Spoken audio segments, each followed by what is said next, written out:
Bueno, vamos a hablar de neurosida, algunos conceptos muy generales, más que nada para tener una percepción, ¿cierto?, de que el VIH afecta bastante a los pacientes desde el punto de vista neurológico. Y esta clase se hizo en base a presentaciones, ¿cierto?, del doctor David Sáez, profesor de la Universidad de Chile de Neurología. Eh, la verdad es que el VIH tiene una gran incidencia de signos y síntomas neurológicos. De hecho, uno de los conceptos, ¿cierto?, es que el VIH se sitúa en el encéfalo como en una especie de lugar santuario, ¿ya? Es muy importante también de que hay un porcentaje de pacientes que va a presentar el VIH, sus primeros síntomas, del punto de vista neurológico. Por ejemplo, hay pacientes que al hacer la seroconversión pueden hacer una meningitis viral, o pueden hacer alguna cerebritis, o pueden hacer algún cuadro en la esfera del Guillain-Barré, ¿ya? Entonces es muy importante tener ese concepto. Y lo otro que hoy en día ya es una enfermedad crónica, de que no por ser crónica y estar controlado desde el punto de vista de la inmunidad, no hay un daño. Ya se ha visto, por ejemplo, que de los pacientes actuales con VIH, si bien no fallecen por patología oportunista, sí tienen más incidencia de demencia, ya por daño directo a nivel cerebral. Y de hecho, una de las causas de demencia en pacientes relativamente jóvenes es el VIH. ¿Ya? Así que eso es algo bastante importante saber. Y lo otro es que ha ido cambiando con el tiempo, un poco, ¿cierto?, de la epidemiología, pasando de ser una enfermedad de minorías sexuales, ¿cierto?, y de pacientes jóvenes, a cada vez más de pacientes un poco más adultos, incluso ancianos, y heterosexuales, ¿ya? Y no solamente en alguna zona estigmatizada de la sociedad, sino que se ha difundido mucho más. Y lo otro, ¿cierto?, que es importante es este concepto, ¿cierto?, de que hoy en día los pacientes ya no fallecen por el VIH. La inmunosupresión, en la medida en que hay adherencia al tratamiento, se maneja, ¿cierto? Pero, pero a pesar de esto, ¿cierto? Al aumentar la sobrevida, hay más riesgo de hacer deterioro cognitivo, de hacer demencia. ¿M? Como un ejemplo, ¿cierto?, de lo que ha significado esta cronificación de la patología. ¿Ya? Bueno, así en general podemos decir que el compromiso neurológico en VIH tiene que ver con el sistema nervioso periférico y central. Y tanto a nivel periférico como central hay un daño primario que tiene que ver con el daño directo del virus, y un daño secundario que tiene que ver con infecciones por inmunosupresión, por tumores que también se desencadenan por inmunosupresión, y por los efectos secundarios del tratamiento, ¿ya? Entonces es como bastante amplio lo que puede ocurrir para que el paciente tenga alguna patología o sintomatología neurológica. Una de las complicaciones primarias, por ejemplo, de compromiso directo del VIH son las meningitis asépticas, por ejemplo, en una seroconversión, polirradiculitis de la esfera Guillain-Barré, hay una encefalopatía VIH, hay también melopatía vascular, que se produce un daño en los cordones posteriores que da síntomas similares, por ejemplo, al neurolúes. Hay polineuropatía sensitiva dolorosa, ¿ya? Que también se puede dar directamente por el VIH. Hay mononeuropatía múltiple, neuropatías craneales, un tercer par, por ejemplo, un sexto par, y también se han descrito miopatía inflamatoria. Entonces, la verdad que es muy difuso, muy heterogéneo cómo puede afectar el VIH al sistema nervioso central. Y lo otro que ustedes ya saben, ¿cierto? Las infecciones oportunistas. Si el paciente no lleva a cabo una buena adherencia de su tratamiento y tiene problemas con la inmunidad, y los CD4 bajan de 200, aparecen las infecciones oportunistas y que pueden afectar el sistema nervioso central.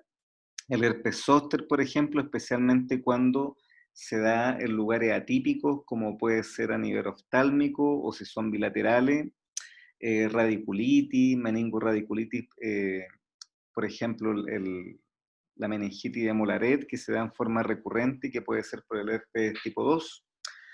Está la leucoencefalopatía multifocal progresiva, ¿ya? Y también hay infecciones bacterianas, la TBC, para qué decir, ¿cierto? Muy importante y está agregando mucha letalidad a los pacientes, el neurolúes, la listeria también, y algunos otros gérmenes o cuadros clínicos como la angiomatosis basilar, que ya es menos común. Aquí la verdad que lo más importante es cómo ha brotado nuevamente y ha resurgido la TBC. Hay infecciones por hongos, el criptococo, ¿cierto? Muy importante, la meningitis que se provoca, no tanto por la letalidad, sino que se da en un contexto de mucha inmunosupresión. ¿Ya? Y la principal masa cerebral es el toxoplasma, y esto también tiene una gran importancia por su frecuencia en este tipo de pacientes. Y de las neoplasias, lo que uno más ve en el sistema nervioso central es el linfoma. ¿Ya? Y la verdad es que cuando hay un linfoma cerebral, la sobrevida, ¿cierto?, es muy mala, 6 meses, un año, y el paciente fallece. Y como ya les comentaba, aparte de este daño directo y daño secundario por inmunosupresión, están las complicaciones neurológicas por los antivirales. Hay descritos cefalea, miopatía, polineuropatías que son bastante molestosas, ¿cierto? O el SIRI, que es el síndrome de respuesta inmune. ¿Ah? Cuando se recupera la inmunidad, se produce una reacción, ¿cierto?, que puede provocar mucho edema y mucha sintomatología en el paciente.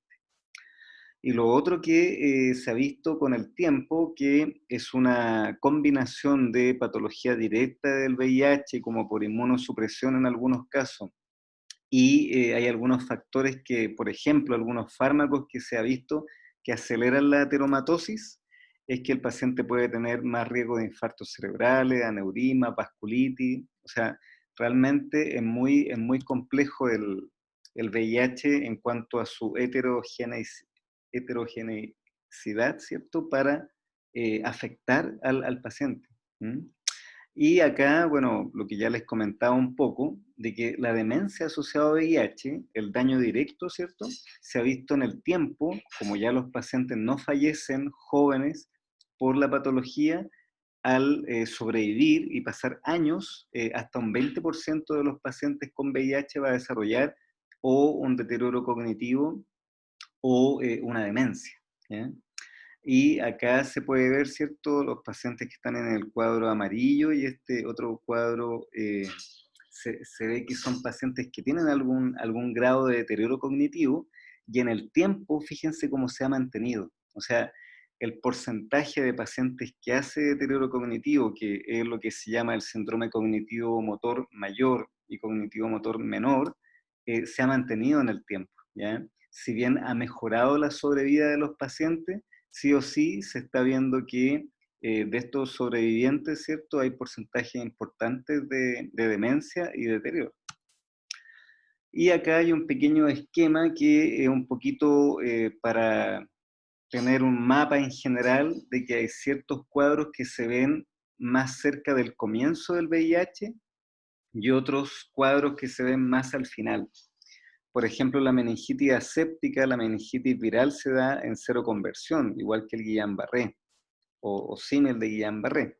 Las mielitis transversas también se dan en esta etapa inicial cuando el paciente se está seroconvirtiendo en cuanto a las pruebas diagnósticas.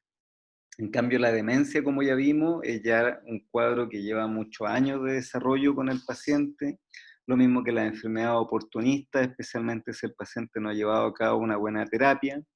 La miopatía inflamatoria o la mielopatía vascular, daño de la médula, eso también son pacientes que ya llevan años, ¿cierto?, con la patología. Entonces, la verdad es que es muy heterogéneo, y qué es lo que uno podría decir como concepto, es que cualquier cuadro neurológico de presentación atípica, hoy en día uno debería sospechar VIH, ¿ya? Una meningitis viral, por ejemplo, con algún cuadro poco común, por ejemplo, una meningitis viral y que se asocia a una parálisis facial, o un paciente que tiene una meningitis viral, luego otra meningitis viral, la recurrencia. Por supuesto que hay que pensar, recuerdan el síndrome de Molaret, que da meningitis aséptica a repetición. Una encefalitis también de evolución atípica, hay que pensarlo. Absceso cerebral, si yo encuentro un paciente con un absceso cerebral y es por toxoplasma, claramente ese es un paciente con VIH hasta que se demuestre lo contrario. un paciente que dentro del estudio del Guillain-Barré yo hago la punción lumbar y veo que hay celularidad, porque lo normal es que haya una disociación, de que las proteínas suben, pero las células están normales. Si yo veo que hay un cuadro Guillain-Barré, pero tiene células aumentadas, ojo, puede ser un VIH. Un paciente con lesiones de cordones posteriores, ¿cierto? Una clínica similar a un déficit de veloso, neurolubes, también debo descartarlo por, por el síndrome vacular, que puede dar síntomas similares. Un paciente con una demencia en un contexto joven, peri 50 años, o una demencia de rápida evolución, hay que pensar en VIH. Infartos cerebrales donde yo tengo ciertos factores de riesgo o he descartado las causas más comunes, también tiene que pedirse el VIH, especialmente si hay un contexto de vasculitis. Polineuropatías en pacientes que no son diabéticos, hay que pensarlo. Herpes zóster en sitio atípico, hay que pensar en VIH, especialmente cuando son herpes bilaterales o un herpes zóster oftálmico. Y lo otro que hay que tratar de pensarlo es en parálisis faciales que sean bilaterales o que sean muy recurrentes. ¿Bien? Acá, por ejemplo, vemos un caso de paciente con encefalopatía por VIH y que con el tratamiento antirretroviral mejora bastante, ¿cierto? Y esto es un cuadro, acá lo que tienen que fijarse son las lesiones blancas. Ya las lesiones blancas, aquí está sin tratamiento cuando ingresa. Luego a las 6 semanas hay una pequeña respuesta inflamatoria, se ve más blanco, más edema, pero después, ¿cierto? En el tiempo, ya a los 6 meses, esto se reduce. ¿Ya? Entonces, la encefalopatía VIH que puede dar un cuadro, ¿cierto? Un cuadro de compromiso de conciencia, convulsión, ya con el tratamiento antirretroviral tiende a mejorar. Acá hay un esquema, ¿cierto? Un corte anatomopatológico de una leucoencefalopatía multifocal progresiva, que también se ve en pacientes que tienen VIH y que se ve como se fijan acá como lesiones de sustancia blanca, ¿ya? Pero son lesiones de sustancia blanca bastante asimétricas, ¿ya? Acá incluso se ve esta imagen que va atravesando el cuerpo calloso y que es bien característica. Y acá tenemos otra imagen donde también se ve un compromiso bastante particular, que es un granuloma aquí en el mesencéfalo, ¿cierto? En un lugar bastante de difícil acceso, por decirlo de alguna forma. Aquí el tratamiento es solamente empírico, porque es muy difícil hacer una biopsia en ese lugar. Y este paciente se trató en forma empírica con tratamiento para TBC, puesto que la imagen era muy característica de un tuberculoma y el paciente anduvo bien. ¿Eh? Acá se ve otro tipo de lesión que se puede ver en paciente VIH, que son criptococomas, y que incluso este paciente tenía en la piel. ¿Ah? Se hizo una biopsia de esta lesión aquí y tenía criptococo, que se correspondía con estas lesiones granulomatosas aquí profundas. Y como les digo, el toxoplasma es muy común de ver en paciente inmunodeprimido que no ha seguido su tratamiento. Acá un tag sin contraste, acá con contraste, y se ve esta pelota, ¿cierto? Bastante, por decirlo de alguna forma, llena. ¿Ya? El toxoplasma es la principal causa de masa en paciente VIH. Acá se ve una imagen un poco distinta, donde se ve esta pelota que yo les comentaba, pero no se ve tan llena, y este es el diagnóstico diferencial de un linfoma. ¿Ya?